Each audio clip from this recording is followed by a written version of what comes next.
2020 ਦਾ ਦੇਸੀ ਮਹੀਨਾ ਵਿਸਾਖ ਹੈ।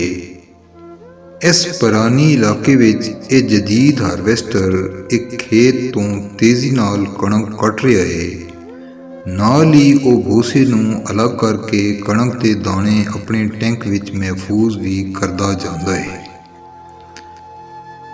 ਵੇਖਦਿਆਂ ਉਸਨੇ 12 ਕਨਾਲ ਦਾ ਖੇਤ ਅੱਧੇ ਘੰਟੇ ਵਿੱਚ ਸਾਫ਼ ਕਰਕੇ ਰੱਖ ਦਿੱਤਾ ਹੈ ਤੇ ਕਣਕ ਸਾਈਆਂ ਦੇ ਘਰ ਵੀ ਪਹੁੰਚ ਗਈ ਹੈ। 70 ਦੀ ਦਿਹਾਈ ਤੱਕ ਕਈ ਦਿਹਾੜੇ ਦਰਾਂਤੀ ਨਾਲ ਕਣਕ ਕੱਟਣ ਵਾਲਿਆਂ ਲਈ ਇਹ ਤਰੀਕਾ ਹੈਰਤ ਅੰਗੇਜ਼ ਹੈ। ਤੇਜ਼ ਧੁੱਪ ਵਿੱਚ ਜਿਨ੍ਹਾਂ ਦਾ ਪਸੀਨਾ 2 ਮਹੀਨਿਆਂ ਤੱਕ ਖੇਤਾਂ ਤੇ ਖਲਿਆਣਾਂ ਵਿੱਚ ਖੁਸ਼ਕ ਨਹੀਂ ਸੀ ਹੁੰਦਾ, ਤਦ ਉਹ ਦਾਣੇ ਘਰ ਲਾਉਣ ਦੇ ਕਾਬਲ ਹੁੰਦੇ ਸਨ। ਜ਼ਮੀਂਦਾਰ ਤੇ ਕਾਸ਼ਤਕਾਰ ਘਰਾਂ ਦੇ ਜਵਾਨ, ਬੁੱਢੇ, ਔਰਤਾਂ ਤੇ ਬੱਚੇ ਪਹਿਲੀ ਵਿਸਾਖ ਨੂੰ ਸੁਬਹ ਸਵੇਰੇ ਦਰਾਂਤੀਆਂ ਉਠਾ ਕੇ ਨਿਕਲ ਜਾਂਦੇ ਸਨ ਤੇ ਫਿਰ ਫਸਲ ਉਠਾਉਣ ਦਾ ਲੰਮਾ ਸਫ਼ਰ ਸ਼ੁਰੂ ਹੋ ਜਾਂਦਾ। ਕਦੀ ਕਿਸੇ ਵੱਡੇ ਖੇਤ ਚੋਂ ਫਸਲ ਕੱਟਣ ਲਈ ਰਿਸ਼ਤੇਦਾਰਾਂ ਤੇ ਮਿੱਤਰਾਂ ਦੀ ਵੰਗਾਰ ਜਾਂ ਮੰਗਾਲੀ ਵੀ ਮੰਗੀ ਜਾਂਦੀ ਸੀ ਤੇ ਸਾਰੇ ਰਲ ਕੇ ਦਰਾਂਤੀਆਂ ਨਾਲ ਕਣਕ ਕੱਟਦੇ ਸਨ। ਲੋਕ ਫਸਲ ਦੀਆਂ ਗੱਡੀਆਂ ਬੰਨ੍ਹਦੇ ਜਾਂਦੇ ਸਨ, ਜਿਨ੍ਹਾਂ ਨੂੰ ਮੈਦਾਨਾਂ ਵਿੱਚ ਪਹੁੰਚਾ ਕੇ ਖਿਲਾ ਦਿੱਤਾ ਜਾਂਦਾ ਤੇ ਫਿਰ ਜਿਸ ਰਿਸ਼ਤੇਦਾਰ ਦਾ ਨੰਬਰ ਆਉਂਦਾ, ਸਾਰੇ ਰਲ ਕੇ ਉਸ ਦੀ ਫਸਲ ਦੇ ਉੱਤੇ ਆਪਣੇ ਆਪਣੇ ਜਾਨਵਰ ਦੌੜਾ ਕੇ ਸਾਰਾ ਦਿਨ ਗਾਉਂਦੇ ਸੀ। ਫਿਰ ਤ੍ਰਿੰਗਲ ਨਾਲ ਕਈ ਦਿਹਾੜੇ ਫਸਲ ਨੂੰ ਫਿਜ਼ਾ ਵਿੱਚ ਉਛਾਲ ਕੇ ਜ਼ਮੀਨ ਤੇ ਗਿਰਾਇਆ ਜਾਂਦਾ ਤੇ ਝਾੜੂ ਨਾਲ ਭੂਸਾ ਤੇ ਦਾਣੇ ਅਲੱਗ ਕੀਤੇ ਜਾਂਦੇ ਸਨ। ਇਸ ਤੋਂ ਬਾਅਦ ਸਾਰਾ ਸਾਲ ਘਰ ਦੀ ਕੱਚੀ ਚੱਕੀ ਵਿੱਚ ਸੁਬਹ ਸਵੇਰੇ ਔਰਤਾਂ ਆਟਾ ਪੀਹ ਕੇ ਰੋਟੀ ਪਕਾਉਂਦੀਆਂ ਸਨ। ਬੱਚਿਆਂ ਵਾਸਤੇ ਇਹ ਅਮਲ ਬੜਾ ਸ਼ੁਗਲ ਹੁੰਦਾ ਸੀ। ਇਸ ਤੋਂ ਪਹਿਲਾਂ ਕਣਕ ਦਾ ਬੀਜ ਬੋਣ ਲਈ ਪੰਜਾਲੀ ਵਿੱਚ 2 ਡੰਗਰ ਜਕੜ ਕੇ ਤੇ ਉਹਨਾਂ ਦੇ ਪਿੱਛੇ ਹਲ ਬੰਨ੍ਹ ਕੇ ਖੇਤ ਵਿੱਚ ਟੋਰਿਆ ਜਾਂਦਾ ਸੀ। ਇਸ ਤਰੀਕੇ ਨਾਲ ਜ਼ਮੀਨ ਨਰਮ ਕਰਨਾ ਤੇ ਫਿਰ ਫਸਲ ਕਾਸ਼ਤ ਕਰਨਾ ਇੱਕ ਲੰਮਾ, ਮੁਸ਼ਕਲ ਤੇ ਥਕਾ ਦੇਣ ਵਾਲਾ ਕੰਮ ਸੀ। 70 ਦੀ ਦਿਹਾਈ ਵਿੱਚ ਇੱਥੇ ਟਰੈਕਟਰ ਆਉਣ ਸ਼ੁਰੂ ਹੋਏ ਤੇ ਫਸਲਾਂ ਕਾਸ਼ਤ ਕਰਨ ਦਾ ਕੰਮ ਆਸਾਨ ਹੁੰਦਾ ਗਿਆ।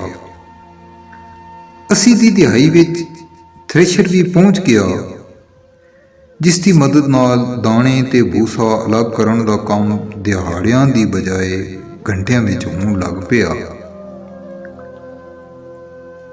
ਸੰਨ 2000 ਦੇ ਲਗਭਗ ਕਣਕ ਕੱਟਣ ਲਈ ਸਾਦਾ ਵਾਈਪਰ ਨਾਂ ਦੀ ਮਸ਼ੀਨ ਆ ਗਈ, ਜਿਹੜੀ ਤੇਜ਼ੀ ਨਾਲ ਕਣਕ ਕੱਟਦੀ ਏ।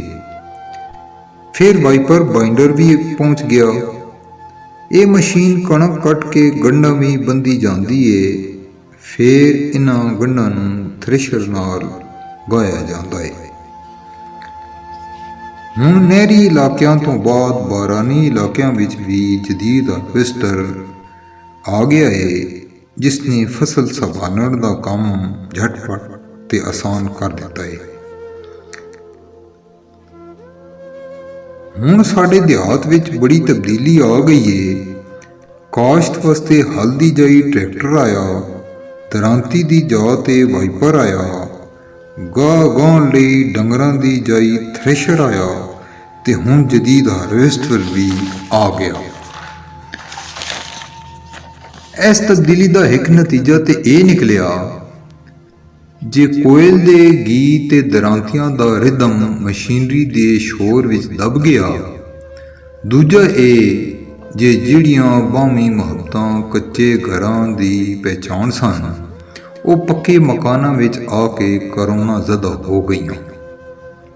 ਕੋਠੇ ਪੱਕੇ ਹੋਏ ਤੇ ਨਫ਼ਰਤਾਂ ਵੀ ਪੀੜੀਆਂ ਹੋਈਆਂ ਗਈਆਂ। ਜ਼ਿਮੀਆਂ ਅਮੀਰ ਹੋਈਆਂ ਤੇ ਦਿਲ ਗਰੀਬ ਹੋ ਗਏ। ਹੁਣ ਅਸੀਂ ਸਾਰੇ ਰਲ ਕੇ ਖੇਤ ਦੇ ਕਿਨਾਰੇ ਟਾਹਲੀ ਦੀ ਘਣੀ ਛਾਂ ਤਲੇ ਘਰ ਦੇ ਮੱਖਣ, ਅਚਾਰ, ਲੱਸੀ ਤੇ ਰੋਟੀ ਦਾ ਲੰਚ ਵੀ ਨਹੀਂ ਕਰਦੇ, ਨਾ ਇਸ ਛਾਵੇਂ ਦੀਗਰ ਵੇਲੇ ਅੱਗ ਬਾਲ ਕੇ ਗੁੜ ਦੀ ਚਾਹ ਬਣਾਉਂਦੇ ਹਾਂ। ਦਰਾਂਤੀ ਤੋਂ ਹਾਰਵੈਸਟਰ ਤੱਕ ਦੇ ਇਸ ਸਫ਼ਰ ਨੇ ਸਾਡੀ ਜ਼ਮੀਂਦਾਰੀ ਤੇ ਆਸਾਨ ਕਰ ਦਿੱਤੀ ਏ, ਪਰ ਸਾਡੀ ਸਾਦਾ ਜ਼ਿੰਦਗੀ ਦੇ ਕੁਝ ਦਿਲ ਫਰੇਬ ਦੇ ਰੰਗ ਵੀ ਸਾਡੇ ਕੋਲੋਂ ਖਸ ਲਏ ਨੇ। ਸਦੀਆਂ ਦਾ ਸਾਡਾ ਬੇਲੀ ਬੇਸਾਖ ਬਹੁਤਾ ਪਿੱਛੇ ਰਹਿ ਗਿਆ ਏ ਤੇ ਅਸੀਂ ਚੋਖੇ ਅੱਗੇ ਨਿਕਲ ਆਏ।